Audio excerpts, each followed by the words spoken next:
my millionaire grind. Every day I'm on my millionaire grind. Every day I'm on my millionaire grind. What's good, everybody? It's your girl, Aishia Taylor, the owner of Purpose Driven Tees, the dopest t-shirt brand in the whole entire world. You are tuned in to the Let's Talk About It podcast, brought to you by the Millionaire Grind Network.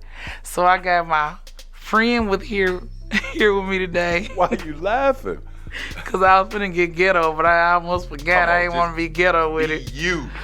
So we got Mr. Michael R. Williams. Make me sound so old. Man, no, make you sound important. Okay. Mr. Michael R. Williams, the president of the Memphis Police Association. Well, thank you so much for having me. You're so welcome. I'm so honored. I'm honored. I'm humbled.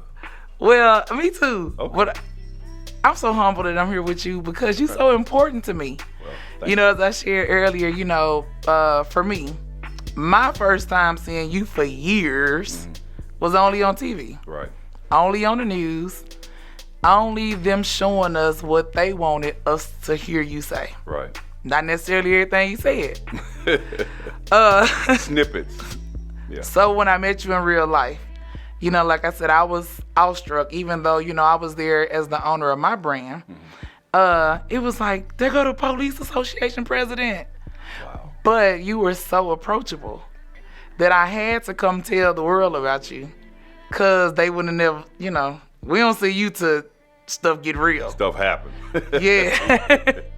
And so I'm thankful as I've been celebrating all week long. I have, in the last week and a half, I've been blessed to make my very first live TV appearance on cable, Channel 31, the SVP TV network, as well as I was able to make my very first live radio interview performance on AM 990. Yes. Would you guess where I was at when I did that? Wake up from the badge. That's your show, ain't it? That is. So But I think it ain't my show. It belongs to the members of the Memphis Police Association. your show. Yeah. So Look at you. So I'm thankful. I'm gonna tell you what's happened in my life since you have allowed since you extended your platform to me. Right. You patronized my business. You gave me a super dope shout out on Facebook.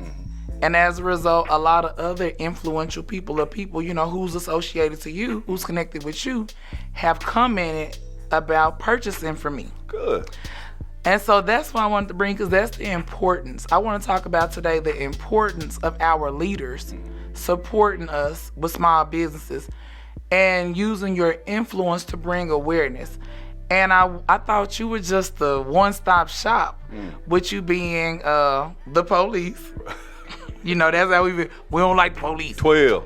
Yeah, we don't like y'all. Y'all, when we look at it from from the community to the police, we always think that the police is against us, especially with the climate of everything that's going on. So I wanted to bring you, because one, you're the police, but two, with your position as the Memphis Police Association president, meaning that you also, though, you're an advocate for them too. So you want equality for everybody. Yeah.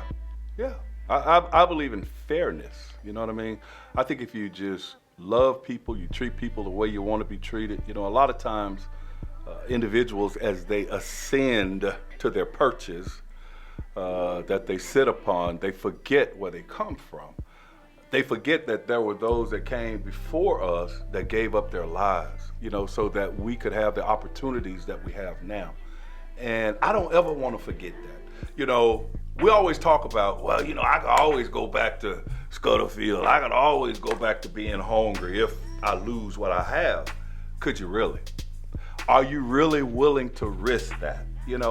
And guess what? I found that I've said a lot of things, got in a lot of controversy and different positions, but see, God places a hedge of protection around those that stand on his word, number one, and that stand for good.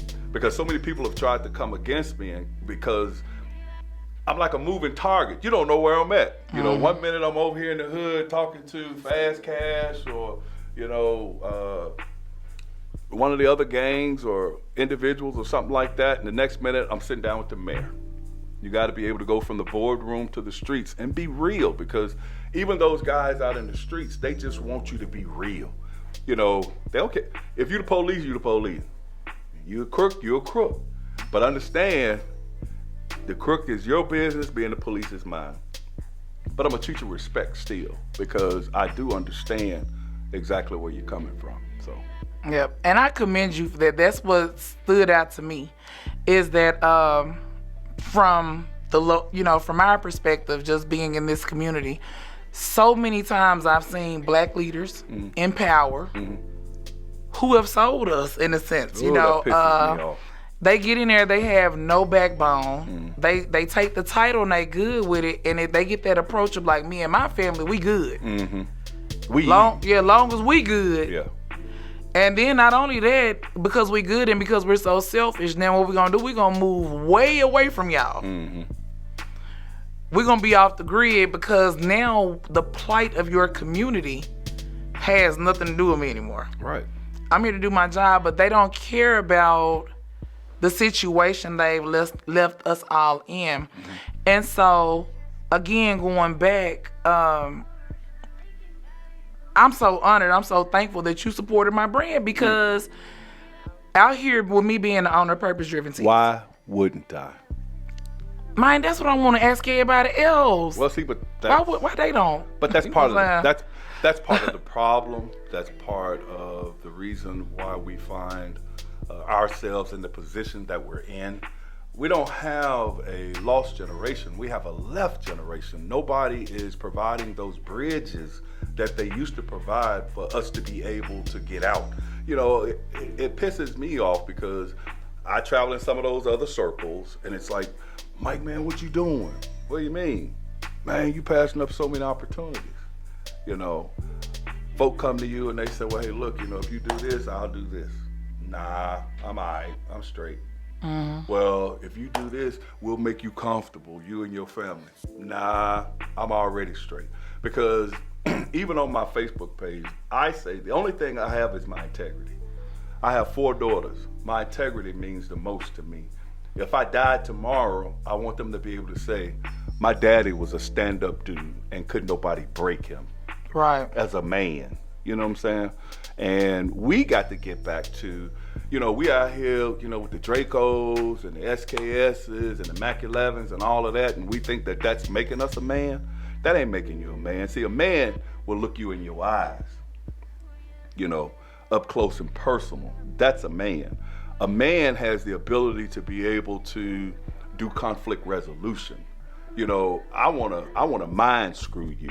You understand what I'm saying? I ain't gotta get all physical all the time. But at the same time, we have to, us that have made it, I wish it was 50,000 more that were willing to possibly lose what you have, but stand on principle. You know what I mean? Yeah. Our community would be good. Yeah. Yeah. Man, thank you so much for that. I agree with you. And so, you know, again, you know, bouncing back on my side is from the, like, I'm a very vocal business advocate. Yes. Very. And but the reason is, although my brand is only a year old, I've been able to see a lot.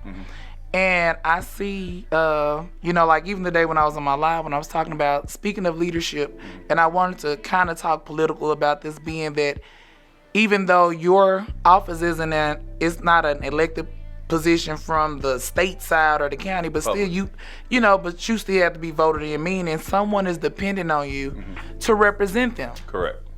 And so what we suffer from out here, the small business owners and all that, we don't really have the support from our leaders in this city. Exactly. I have met several leaders out here along my journey. While I was peopling, they was politicking. Some were my Facebook friends. And let me word this properly. So some were my Facebook friends, but when I met them, although they knew I come standing strong as the owner of Purpose Driven Tees, and they were running as representative so-and-so, where I found the imbalance was that they had absolutely no issue. I mean, they didn't waste no breath to see me and say, yeah, make sure you vote for me. And tell all your friends and family to vote for me. Go tell everybody to vote for me. Mm-hmm. Okay, cool. But my thing is, where do we exchange the favor? How about you look at my shirts, buy a shirt from me, and go tell all your friends and family to buy a shirt from me? Mm-hmm.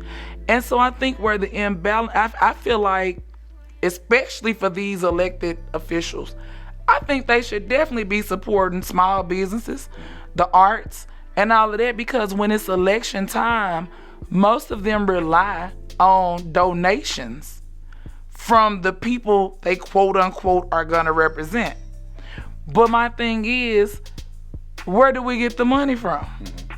If you're not supporting our businesses, why do you think you should be able to just pop up when it's time for you to be elected, and now you want to come tell us, in a nutshell, pretty much without saying it, I ain't did nothing for you months and years prior, but if you just trust me with $50 today though, I got you tomorrow.